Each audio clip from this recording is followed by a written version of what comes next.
Over the next few weeks, I'm going to make some short video reflections on the New Testament book of James. James was a letter written to early Christian communities to help them navigate life following Jesus in testing times.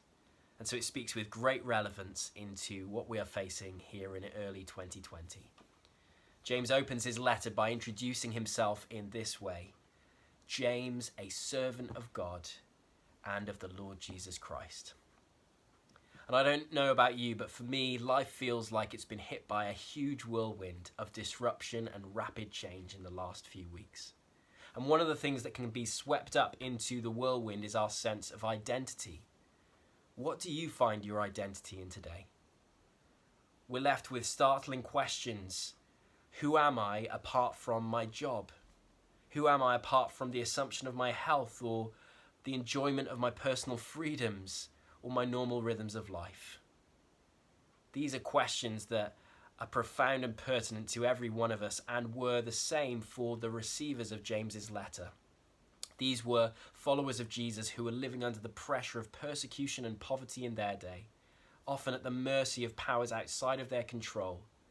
They were left with the question, where will we find our identity in these testing times? Where will you find your identity? James was a man who had discovered an immovable and a strong identity that couldn't be taken away by adverse circumstances. And that identity was in the Lord Jesus Christ. He describes himself here as a servant of Jesus. This was a remarkable thing for him to say, because most people think that this James who was writing was one of the earthly brothers of Jesus. And yet this man willingly and gladly says, I serve my brother, my big brother, and he is my king. James gladly found his identity in serving Jesus. We sometimes grate against the language of servanthood, but if there was a leader who would lead our lives with wisdom and justice and love, we would gladly follow them.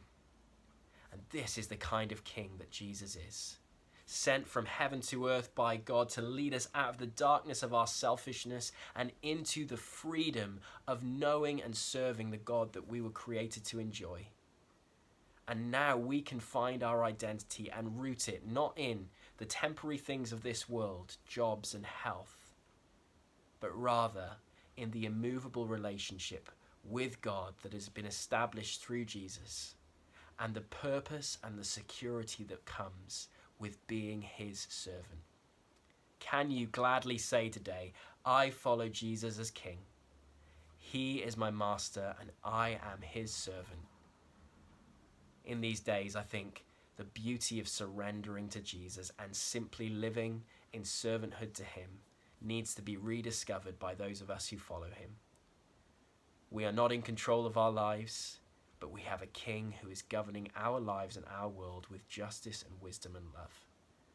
Let's live as his servants.